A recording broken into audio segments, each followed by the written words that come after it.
नेपाल के लिए मस्टैंग में आके मेरी तरफ से छोटा सा तोहफा है एक। अरे बाप रे, यहाँ तो कहर डाया हुआ है यार। मतलब अब जितना गांव ज़्यादा पास आता जाएगा उतनी गंदगी बढ़ती जाएगी।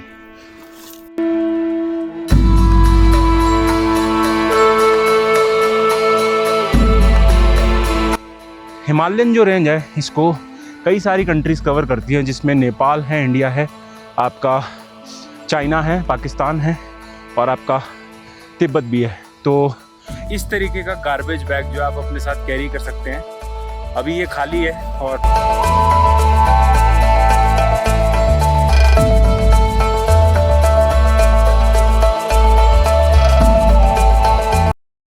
दोस्तों, स्वागत है एक और नए वीडियो के साथ। और आज का जो वीडियो है स्पेशली बहुत ज़्यादा इम्पॉर्टेंट होने वाला है। अभी मैं हूँ मस्टैंग के अंदर और ये मेरे पीछे ये ब्यूटी मस्टैंग की आप सब जैसे देख रहे हैं वैसे मैं अपनी आंखों से देख रहा हूँ। बट सबसे पहले आपको कुछ चीज़ें बताऊँगा कि ये हिमालयन रेंज है। और सबसे पहले मैं आज हिमालयन रेंज की बात करूँगा, कंट्री का कॉन्सेप्ट जो है वो नहीं मैं उस पर बात करने वाला।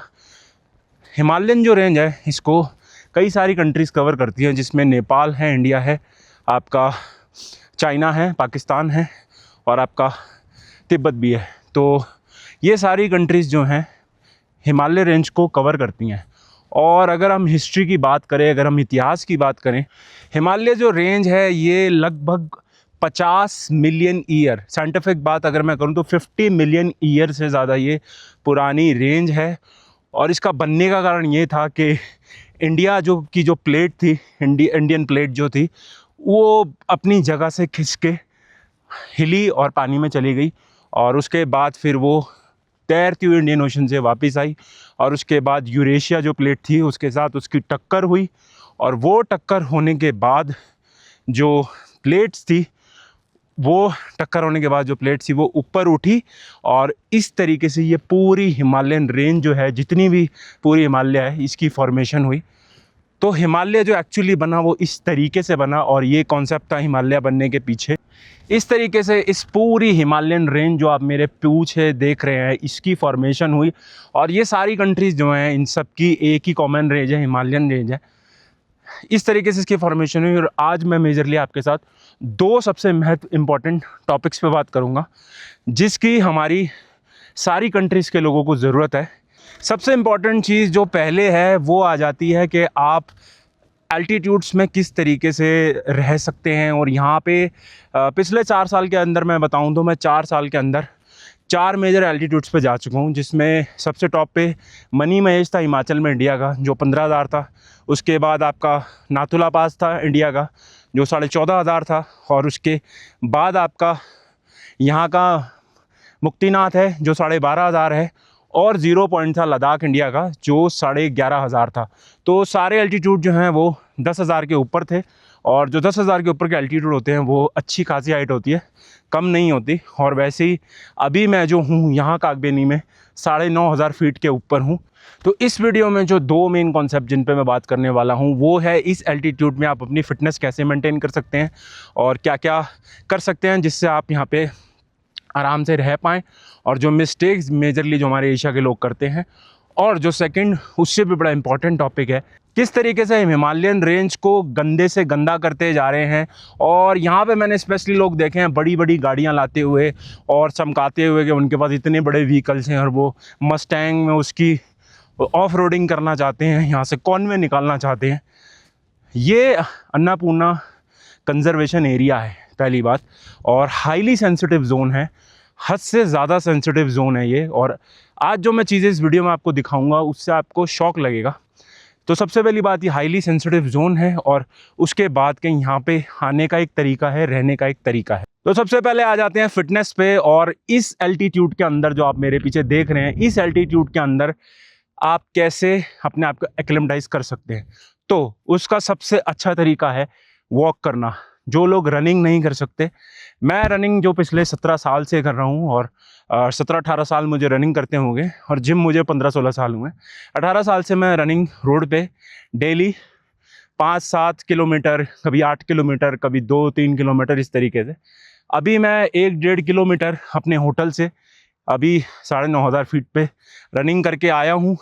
यहाँ पे अब मैं आपको दिखाऊंगा कि किसी भी बिना जिम के होते हुए भी मैं यहाँ किस तरीके से एक्सरसाइजेस करने वाला हूँ, वर्कआउट करने वाला हूँ, और किस तरीके से आप लोग भी एक वर्कआउट सेशन डेली आधे घंटे का, पौने घंटे का, 1 घंटे का ले सकते हैं, ताकि आपकी बॉडी जो है एक्लेमेटाइज हो और इस वेदर कंडीशन में आप नॉर्मल हो। क्योंकि अगर आप यहाँ पे सीधा गाड़ी, बाइक, अपने व्हीकल से आ रहे हैं और आते ही आप यहाँ होटल में बैठ जाती हैं और फिर आप सीधा ऊपर जाके पहाड़ों को देखने लग जाते हैं, तो आपको हद से ज़्यादा वॉमिटिंग होगी, आप हद से ज़्यादा बीमार होंगे। एक बेसिक सी चीज़ मैं आपको समझा देता हूँ कि स्पेशली पहाड़ों में आने के बाद ये जो आपके हैं, ये किसी काम के नहीं रहने। अच्छे अच्छे बॉडी बिल्डर, अच्छे अच्छे लिफ्टर जो हैं यहाँ पे ढेर हो जाएंगे। और अभी तो एल्टीट्यूड सिर्फ 9-10 हज़ार है, इसके ऊपर एल्टीट्यूड 20-20, 25-25 हज़ार तक लोग जाते हैं। तो आप तो 8-9 हज़ार में ही ढीले हो जाएंगे। और मैं भी उसी तरीके की बॉडी टाइप रखता हूँ। मैं एक लैंड से आता हूँ, मैं माउंटेन पर्सन नहीं हूँ। किसी भी माउंटेन पर्सन के लिए मे भी ईजी होगा हायर एल्टीट्यूड्स पे जाना, क्योंकि उनका बॉडी टाइप जेनेटिक्स ऐसे हैं। बट अगर आप माउंटेन के पर्सन नहीं हैं तो आपको मेरी तरह यहाँ पे एक्सरसाइज करनी पड़ेगी, अपने खाने पीने को बहुत लाइट रखना पड़ेगा, हल्के से हल्का खाना खाएँ। आप बॉइल्ड दाल खाएँ, सूप खाएँ, ब्राउन राइस खाएँ, ब्राउन ब्रेड खाएँ, सब्जियां खाएं, बहुत सारी फ्रूट्स खाएं। ये डाइट अपनी मेजरली जो है, पीनट्स खाएं, ये सारी डाइट अपनी जो है मेजरली पहाड़ों के ऊपर रखें। यहाँ पे आके हैवी खाना है, गार्लिक नान, बटर नान, चिकन, हैवी अगर आप खाना खा रहे हैं तो ये सारी चीज़ें आपकी बहुत ज़्यादा हालत ख़राब कर देगी। और अल्कोहल तो फिर मैं क्या ही बोलूँ। तो यहाँ पे अगर आप आएँ तो एक अच्छे शरीर के साथ आएँ, जैसे हमारी फ़ौज होती हैं जितनी भी हमारी एशियन कंट्रीज़ की। यहाँ के आप देखेंगे सियाचिन में नेपाल बॉर्डर और आपका जो चाइना बॉर्डर है, इंडिया के बॉर्डर से आप वहाँ देखेंगे जो हमारे जितने भी एशिया के जवान हैं वो -20, -30 डिग्री में 20-20, 25 हज़ार एल्टीट्यूड पे खड़े हुए हैं। और दिखने में उनका शरीर सिर्फ यूँ है, बट वो आपका मिसकंसेप्शन है। वो दिखने में खाली ऐसे हैं, पर उनके शरीर की जो बिल्ट और क्वालिटी है एक सोल्जर की, जब आप कभी उनके साथ फिटनेस में ग्राउंड में उतरेंगे तो आपको समझ आएगा। गाइस, वादियाँ अगर आप यहाँ देखें, इतनी सुंदर। यहाँ आगे जो पहाड़ है, इसके आगे बादल चले जा रहे हैं। आज बारिश भी हल्की हल्की हुई है। तो आप इमेजिन कर सकते हैं हमारी हिमालय जो रेंज है, सामने आपके बर्फ़ के पहाड़ हैं, उसमें पूरा बर्फ़ और बादल हैं। तो आप इमेजिन कर सकते हैं कि हमारी हिमालय रेंज जो है वो कितनी सुंदर रेंज है और कितनी ब्यूटी हिमालय में यहाँ पे छुपी हुई है।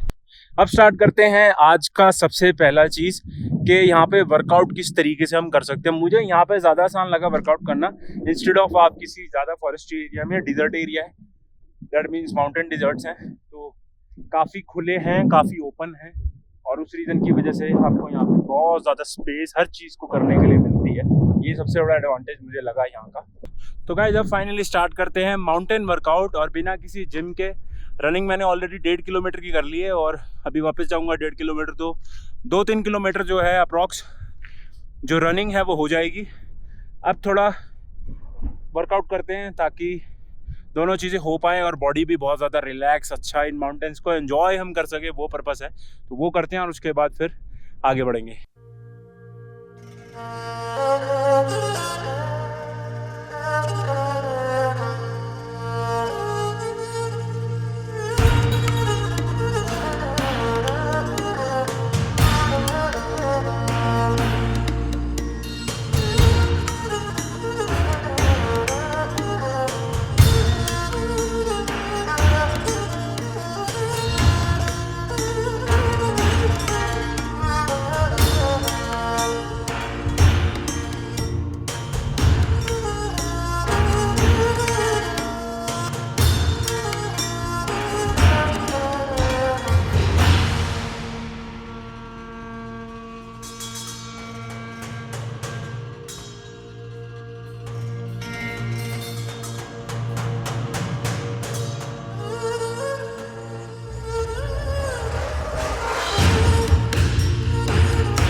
गाइज ये था वर्कआउट जो आप लोग भी आसानी से पत्थरों के साथ कर सकते हो। जितने भी हैवी पत्थर आपको चाहिए, आप पत्थर ही पत्थर है सारे में। और रनिंग तो एक एडिशनल है ही, उसके बाद लाइट वेट से पत्थरों से आप बॉडी को पूरा फॉर्मेशन में लाने के लिए इससे वर्कआउट कर सकते हैं। और स्पेशली यहाँ इतनी ज़्यादा शांति है, कोई लोग नहीं है, कुछ नहीं है, तो आपको और ज़्यादा यहाँ पे रिलैक्स भी फील होता है।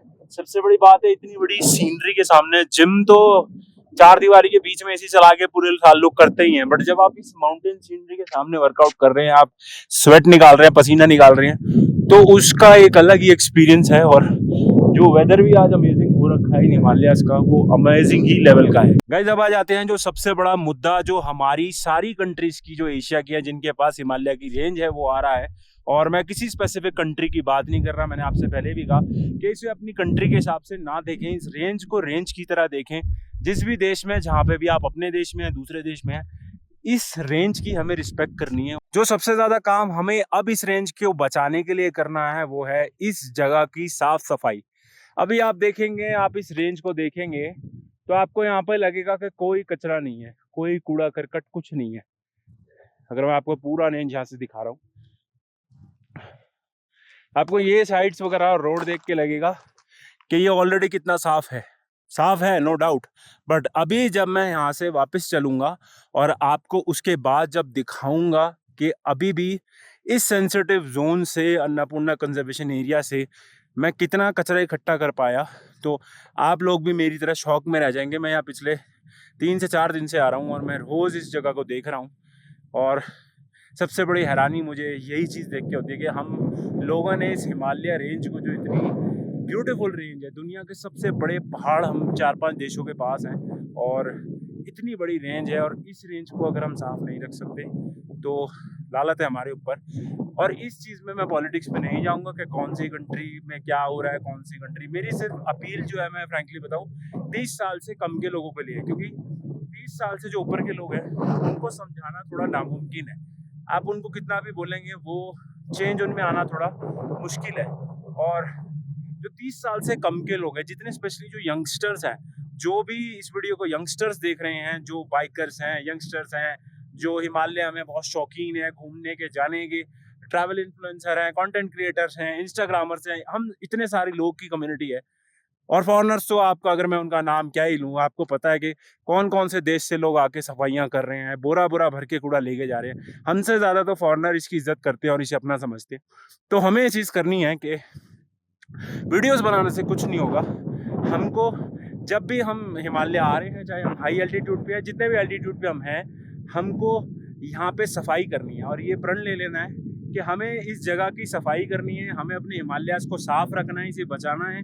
और जिस तरीके से पूरी दुनिया इसे देखने आती है, हमें इसको पूरी दुनिया के आगे साफ सुथरा रिप्रेजेंट करना है। और ये बहुत ज़्यादा सेंसिटिव एरिया है। मेरा दिल इतना दुख रहा था जब मैंने इस जगह को गंदा देखा, क्योंकि यहाँ के जो लोग भी हैं, ये 500-550 लोग हैं रहने वाले, और इतना सेंसिटिव जोन है।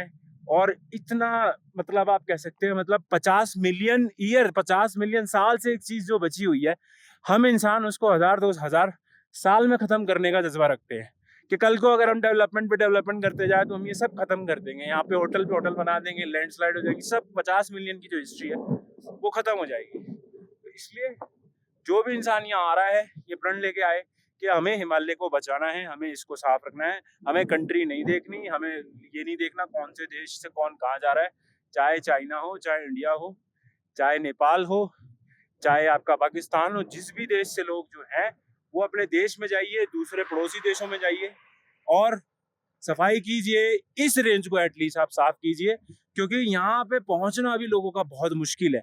उसके बाद यहाँ से उतर के सफाई करना वही कर सकता है जिसकी हेल्थ उसे अलाउ करती है। और तभी मैंने कहा कि यंगस्टर से मैं स्पेशली उम्मीद कर रहा हूँ कि वो मेरी तरह आएंगे और मेरी तरह इस जगह पे आके इसको साफ करेंगे, बिना किसी कंट्रोवर्सी के सिर्फ इस पे फोकस करेंगे, अपने हिसाब से जितना कर पाए करें और चुपचाप चले जाएं।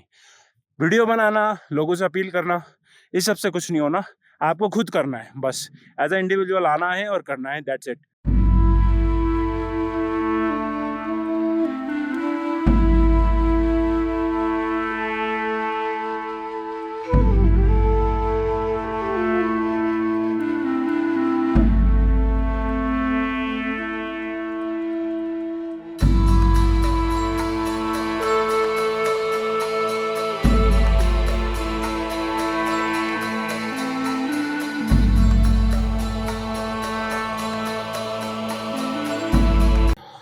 तो गाइस जैसे कि मैं सफाई पे बात कर रहा था, इस तरीके का गार्बेज बैग जो आप अपने साथ कैरी कर सकते हैं।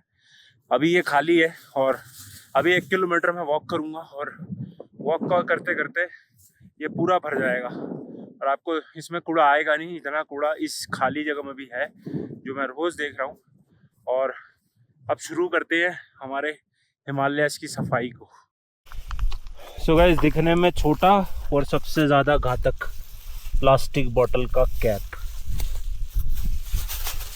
सबसे ख़तरनाक चीज़ प्लास्टिक बॉटल्स जो अभी आगे बहुत सारी मिलने वाली हैं। शुरुआत सिर्फ एक कैप से हुई है बट अभी बहुत कुछ मिलेगा। पहाड़ों के लिए दूसरा सबसे बड़ा खतरा ये है लाइटर। लोग सिगरेट पी और लाइटर सीधा बाहर।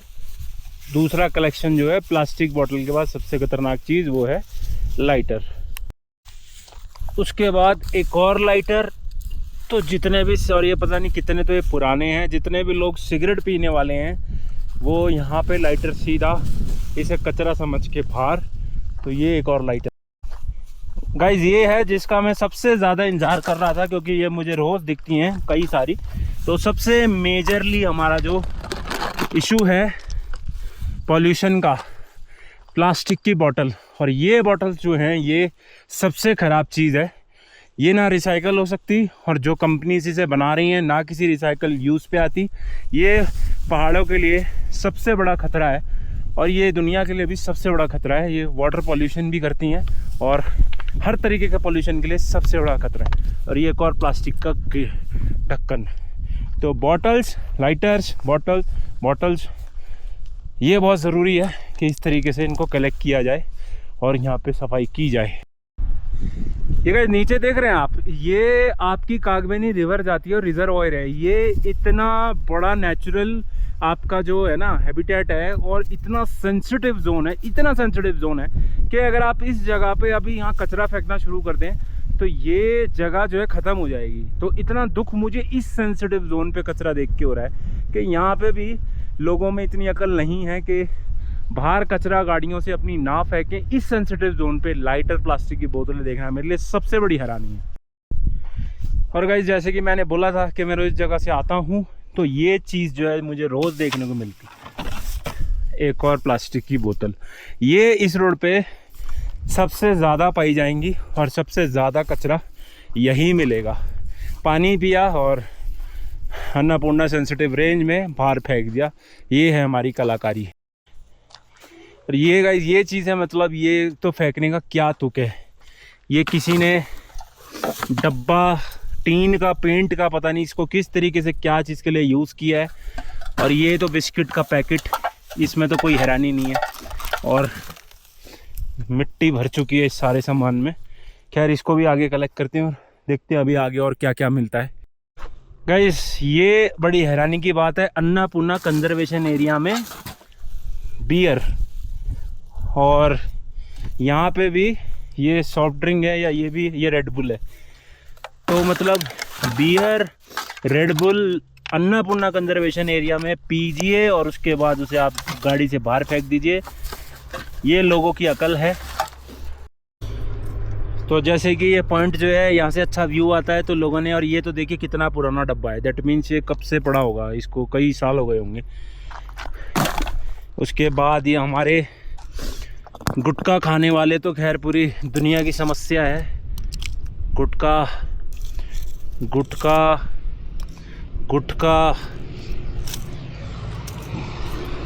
ये भी आपके सिगरेट, गुटखा, बियर के कैन, लाइटर। तो ये इससे साफ दर्शाता है कि, और ये पता नहीं लोगों ने क्यों प्लास्टिक यहाँ पे फेंक रखी है। प्लास्टिक तो जो है ये जहर है पहाड़ों के लिए। सारे में पाइप काट के और इस तरीके से जहर जो बियर के कैन फैलाया जा रहा है।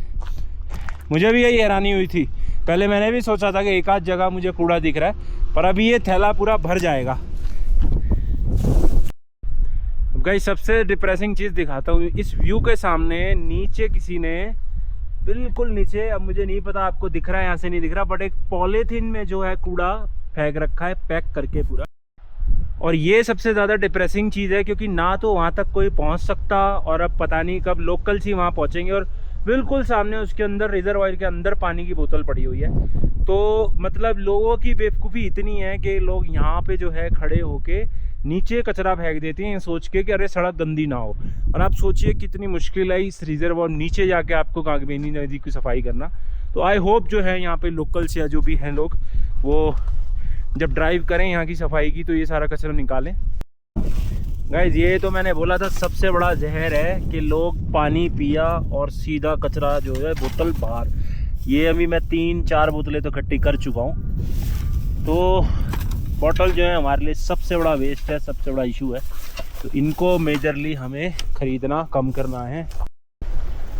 और लगभग मेरा जो होटल भी है वो आने वाला है, सामने कागबेनी जो गांव है उसी के अंदर मैं स्टे कर रहा हूँ। और ये ब्यूटीफुल नज़ारे, खुशी मुझे बस इस बात की है कि मुझे ज़्यादातर जगह साफ़ ही मिली। और अभी भी मैं जितना कर पाया कर रहा हूँ। बाकी जितने भी लोग यहाँ आए ज़रूर ये करें, क्योंकि ये जो ब्यूटी आप इस गांव की और जो आप देख रहे हैं यहाँ माउंटेन्स और ये सारी चीज़ें, इस ब्यूटी को हमें बचा के रखना है। और कूड़ा जो है उसे बाहर नहीं फेंकना है, इस चीज़ का ध्यान रखना है। और जैसे कि मुझे लगा ही था कि सबसे ज़्यादा हमारे कुदरत को खतरा है ये प्लास्टिक की बोतलें। और नेपाल सबसे बड़ी गलती ये कर रहा है कि इसको कौड़ियों के भाव बेचा जा रहा है। 20 नेपाली रुपए की एक बोतल है और उसी की वजह से लोग इसे खरीदते जा रहे हैं। शायद अब यहाँ से आप व्यू देखो, पीछे बर्फ़ के पहाड़, नीचे धूप पड़ रही है नीचे के पहाड़ों में, और उसके नीचे जो छाया है उसमें जो है नदी बह रही है। तो ये ब्यूटीफुल नज़ारा जो मैं अपनी आंखों से देख रहा हूँ, जो जहाँ पे ऐसा लग रहा है जैसे कोई हेवन या स्वर्ग जैसी कोई जगह है जहाँ पे यहाँ से अभी चले जाएं। तो इस ब्यूटी को, जो आसमान है, इसको हमें बचाए रखना है और ज़मीन को भी हमें बचाए रखना है।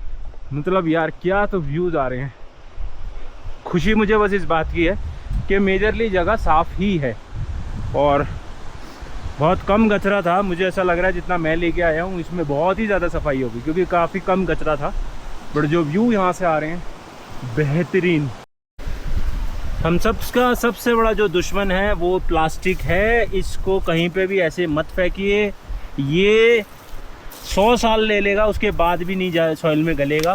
प्लास्टिक को बहुत ध्यान से आपको यूज़ करना है, ना ये रिसाइकल होता है। अब यहाँ से आप देखिए लोगों ने यहाँ भी नीचे कचरा फेंक रखा है, वहाँ प्लास्टिक की पॉलीथीन पड़ी हुई है। तो और नीचे भी लोगों ने कट्टे फेंक रखे हैं। कट्टे भी मतलब क्या लॉजिक है, कट्टे कचरा ही है, कट्टे कोई नदी में बहने के लिए नहीं है। अरे बाप रे, यहाँ तो कहर डाया हुआ है यार। मतलब अब जितना गांव ज़्यादा पास आता जाएगा उतनी गंदगी बढ़ती जाएगी। 1 2 3 4 5 6 7 और पता नहीं है कब की दबी हुई हैं, और 8। ये कचरा शायद मैं ले जा भी नहीं पाऊँगा, ये इतना कचरा है। देखते हैं। तो गाइस, नेपाल के लिए, नेपाल के लोगों ने मुझे इतना प्यार दिया, इतना प्यार मिला मुझे। अच्छे खराब लोग हर जगह होते हैं, वैसे ही बहुत सारे खराब लोग भी मिले, पर अच्छे लोग इतने ज़्यादा मिले। तो ये नेपाल के लिए मस्टैंग में आके मेरी तरफ से छोटा सा तोहफा है, 1 बोरी कचरा, जो कि बहुत महत्वपूर्ण रखता है। ये नेपाल के लिए बहुत महत्वपूर्ण है, क्योंकि मस्टैंग जो रीजन है ये हाईली सेंसिटिव जोन है। और यहाँ पे आके जो मैंने ये इकट्ठा किया है, ये मेरी तरफ से तोहफा है नेपाल के लोगों के लिए। और उम्मीद करता हूँ जितने लोग यहाँ आएंगे ऐसा तोहफा हिमालय को, नेपाल को दे के जाएंगे। और ये कचरा जो है मैं फाइनली आगे अपने होटल में दे दूँगा। सामने मेरा होटल है और फिर ये प्रॉपर तरीके से डिस्पोज हो जाएगा, सड़क पे नहीं पड़ा रहेगा। और इसी के साथ गाइस फाइनली आज के दिन को करते हैं ख़त्म। और बहुत अमेजिंग डे रहा मेरा मस्टैंग में, और यहाँ पे मेरा ये आज आखिरी दिन है। आज मैं मस्टैंग से निकल रहा हूँ और आगे जा रहा हूँ वापस पोखरा। तो नेपाल एक्सप्लोरेशन है जो है वो चालू रहेगी। और मस्टैंग से अब मैं पोखरा चलूँगा, फिर आगे पोखरा को एक्सप्लोर करेंगे। तो आज के दिन को फाइनली यहाँ पे करते हैं ख़त्म। Take care, tata, bye bye.